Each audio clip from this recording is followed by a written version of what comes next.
تو انہوں نے توہین عدالت کی کارروائی کیوں نہیں کی؟ بڑی سمپل سی بات ہے. آج عطر من اللہ صاحب فرما رہے تھے کہ ہم 76 سال سے جھوٹ بول رہے ہیں, سچ بولنے کی ہمت نہیں ہے, سچ بولنا چاہیے. تو بھائی کس نے روکا آپ کو سچ بولنے سے؟ آپ سچ بولیں. آپ استارے ہیں, آپ علامت ہیں, آپ انصاف کی فراہمی کے علم بردار ہیں. آپ ماڈل ہیں ہمارے لیے. اگر سپریم کورٹ اور ہائی کورٹس کے ججز بھی کسی فون کال سے یا کسی پریشر میں آ کے لوگوں کے ساتھ ظلم کرتے ہیں, لوگوں کو انصاف مہیا نہیں کرتے, تو پھر کس پہ ٹرسٹ کیا جائے گا؟ اچھا, اور سب سے اہم بات جو پھر قاضی فائز عیسیٰ نے بھی اس میں انٹرپٹ کیا اور انہوں نے بات کی, انہوں نے کہا کہ اگر کوئی یہ کہتا ہے کہ آج بھی مداخلت ہو رہی ہے اور سارا کچھ مداخلت کے تحت ہی چل رہا ہے, تو پھر اس کو گھر چلے جانا چاہیے, پھر یہاں بینچ میں بیٹھنے کی ضرورت ہی نہیں ہے. بڑی سمپل سی بات ہے. آپ کے علم میں ہے کہ میں بار بار یہ بات کرتا ہوں کہ ججز, اول تو یہ بھی ایشو نہیں ہونا چاہیے کہ نوکری کا سٹیک ہے, نوکری چلی جائے گی. مطلب میں اپنی نوکری کے خاطر, اپنی نوکری بچانے کی خاطر کسی کو پھانسی لگوا دوں, کسی کو بے گناہ کو قید میں ڈال دوں, یا کسی مجرم کو چھوڑ دوں باہر نکل کے تاکہ وہ پھر ویسے ہی جرائم کرے اور لوگوں کے لیے نقصان کا باعث بنے. تو ججز کیوں پریشر میں آتے ہیں؟ وجہ نہیں سمجھ آتی نا. اس کی ایک ہی بڑی وجہ ہے کہ وہ ججز جو ہیں کمپرومائزڈ ہیں, یا تو بہت نالائق ہیں کہ انہیں لگتا ہے کہ وہ جج کی نوکری چھوڑ دیں گے تو اس کے بعد وہ اپنی کھانے پینے کے محتاج ہو جائیں گے, اپنی روزی روٹی نہیں کما سکتے. ایک وجہ تو یہ ہو سکتی ہے. تو اگر اتنے نالائق لوگ ہیں تو انہیں جج نہیں ہونا چاہیے. اور دوسری وجہ یہ ہے کہ, یا دوسری وجہ یہ ہو سکتی ہے کہ وہ کمپرومائزڈ ہیں اور ان کو ڈر لگتا ہے کہ ان کی چیزیں سامنے آ جائیں گی. اچھا, یہ کوئی نہیں ہوتا کہ وہ ویڈیوز بنا لیا, ہونے ساری چیزیں ہوتی ہیں, لیکن یہ وجہ نہیں ہو سکتی. نوکری چھوڑنے سے نہیں روکا جا سکتا. آپ چھوڑ دیں, ریکارڈ پر آتا ہے نا, پہلے بھی 1-2 ججز نے ایسا کیا ہے, وہ ریکارڈ پر لائیں کہ جناب ہم چھوڑ رہے ہیں, ہم نہیں کام کر سکتے, کوئی نہیں کچھ کہے گا. وہ جو پریشرائز کرنے والے ہیں وہ کوئی اور جج لے آتے ہیں آپ کی جگہ پہ. آپ تو اتنا کیریکٹر دکھاتے ہیں اپنا کہ میں نے چھوڑ دیا نوکری کیونکہ میں انصاف نہیں مہیا کر سکتا تھا. وہ بے شرم ایک ویڈیو ہم نے دیکھی ہوئی ہے جس میں ایک سابق چیف جسٹس پاکستان کے ٹی وی پر بیٹھ کر کہہ رہے تھے کہ پریشر تو ہم پر بڑا ہوتا ہے نا, اور سب لوگ تو پھر وہ نہیں کر سکتے, اپنی نوکری داؤ پہ تو نہیں لگا سکتے, چاہے پھانسی دے دینی پڑے نا. ذوالفقار علی بھٹو کو جو پھانسی ہوئی تھی, میں جسٹس نسیم حسن شاہ کی بات کر رہا ہوں, انہوں نے ٹی وی پر بیٹھ کے یہ بات کی تھی. تو اس طرح کے لوگ, اس کیریکٹر کے لوگ, مطلب یہ کیا لوگ ہیں؟ جج کا تو کیریکٹر جو ہے ان کی ایک بڑی پرسنالٹی نظر آنی چاہیے, بڑے لوگ نظر آنے چاہیے. یہ تو بونے ہیں بیچارے کیریکٹر کے حوالے سے. اگر میں کہوں تو جو کہتے ہیں کہ ہم پہ بڑا پریشر تھا, اور پھر بتائیں نا, میں یہ بات بھی I am sure, I hope کہ یہ اس ہیئرنگ کے درمیان آ جائے گی کہیں نہ کہیں, جو میں بار بار بات کر رہا ہوں کہ یہ ججز جو کہتے ہیں پچھلے 1.5 سال میں 2 سال میں بڑا پریشر تھا 2 سال پہلے, وہ بتائیں کہ پھر اس پریشر میں کون سے فیصلے انہوں نے کیے ہیں, کن بے گناہوں کو سزائیں دی ہیں اور کن گناہ گاروں کو, مجرموں کو بری کر دیا ہے, وہ بھی بتائیں. ہمیں پتہ چلنا چاہیے نا. تو خیر, یہ اب فی الحال تو وہ پوسٹ پون ہو گئی ہے کارروائی, آگے اب جب دوبارہ شروع ہوگی دیکھتے ہیں اس میں کیا ہوتا ہے. مجھے ویسے لگتا ہے کہ ججز کے لیے مشکل آ جانی ہے. اچھا, ججز میں خیر ہم جو پبلک میں سوشل میڈیا کے ذریعے بے شمار الزامات لگانا اور پروپیگنڈا کرنا, اس پہ پہلے جسٹس بابر ستار نے شکایت کی تھی اور وہ توہین عدالت کی کارروائی کا شروع ہونے کا امکان ہے. اور اب جسٹس محسن اختر کیانی صاحب نے بھی یہی کہا ہے کہ وہ بھی اس حوالے سے چاہتے ہیں کہ توہین عدالت کی کارروائی ہو. لوگوں کو عدالتی فیصلوں پہ تنقید ہو سکتی ہے, اس میں ان کی فیملی اور وہ سارا نیگیٹو چیزیں نکال کے, وہ میرا خیال ہے بہتر بات نہیں ہے. اس پہ ظاہر احتیاط کرنی چاہیے, اور جو لوگ احتیاط نہیں کریں گے انہیں قانونی کارروائی کا سامنا کرنا چاہیے. لیکن قانونی کارروائی کا سامنا تو ہمارے ہاں 9 مئی والوں نے بھی نہیں کیا ابھی تک, وہ بھی ابھی تک بچے ہوئے ہیں. لیکن آرمی کی طرف سے ایک بڑا کلیئر کٹ جواب, وہ کہتے ہیں ایک ایسی چپیڑ ہے منہ پر, یا ایک اتنا صاف چٹا جواب دے دیا کہ یار مطلب سوری, وہ کہتے ہیں نا sorry gentleman it's over now, تو وہ کہانی ختم. مطلب انہوں نے آج جو D G I S P R نے ایک طویل پریس کانفرنس کیا, اس میں انہوں نے بہت سارے دہشت گردی کے واقعات بتائے ہیں پاکستان میں جو ہو رہے ہیں, جس میں وہ چینی انجینئرز اور مختلف واقعات جتنے بھی تھے وہ سارے تفصیل سے بتائے کس طرح سے ہوا, اور کس طرح سے خصوصاً طالبان اور افغانستان سے جو سپورٹ مل رہی ہے دہشت گردوں کو, اور ایون بلوچستان کے حملوں میں بھی جو بلوچستان میں ہوئے وہاں پر بھی طالبان کی یا افغان شہریوں کی براہ راست انوالومنٹ, یہ سارے ثبوت انہوں نے بتائے ہیں, اس حوالے سے چیزیں ذکر کی ہیں انہوں نے.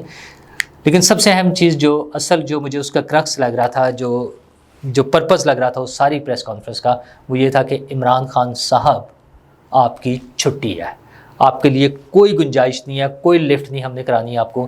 اور یہ میں مطلب سمجھا ان کی بات چیت کا کہ وہ جو کہتے ہیں نا کہ مذاکرات صرف آرمی چیف سے اور DGI SI سے ہوں گے. شہریار آفریدی صاحب نے کہا، خود عمران خان صاحب کہتے ہیں ہم نے کمیٹیاں بنائی ہوئی ہیں مذاکرات کے لیے، اسٹیبلشمنٹ سے مذاکرات کے لیے. تو ان کی طرف سے صاف چٹا جواب آ گیا کہ کوئی مذاکرات نہیں، انہیں مذاکرات کرنا فوج کا کام نہیں ہے، وہ سیاسی جماعتوں کا کام ہے.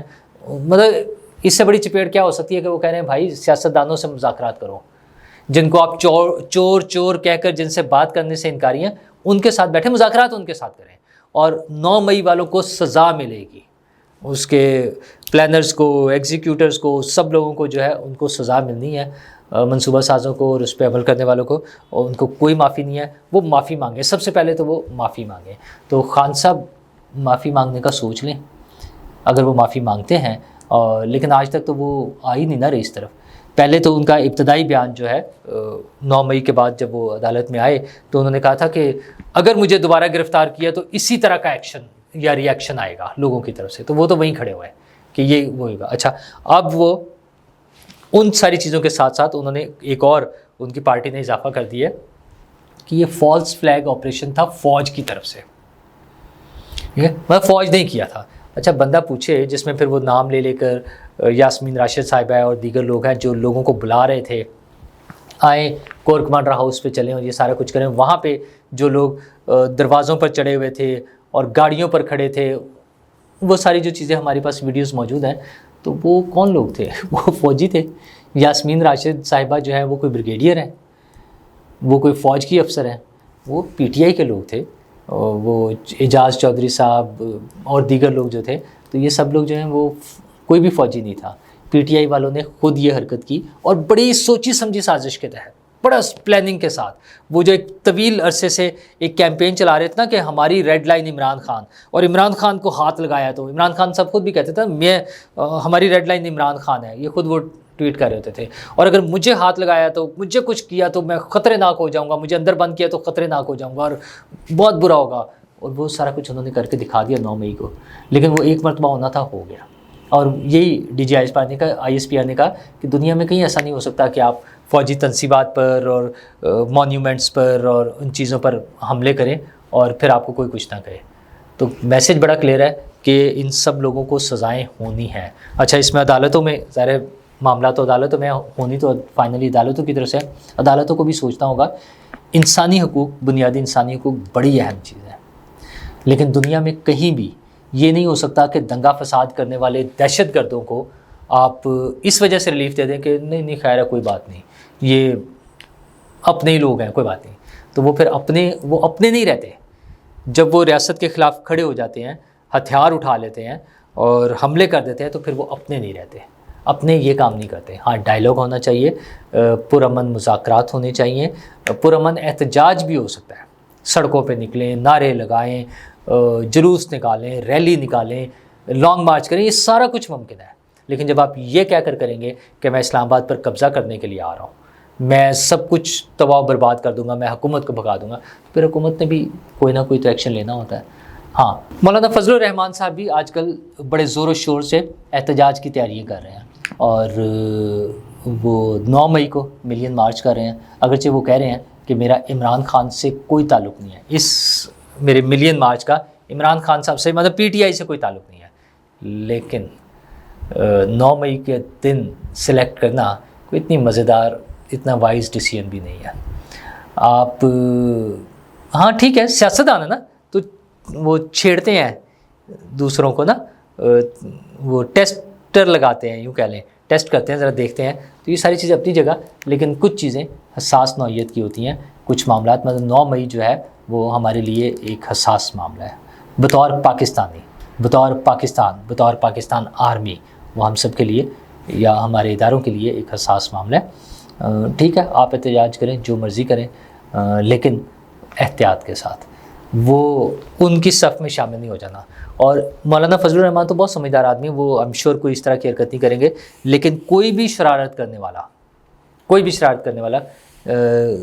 کوئی نقصان پہنچا کے کوئی فائدہ اٹھانے کی کوشش نہ کرے.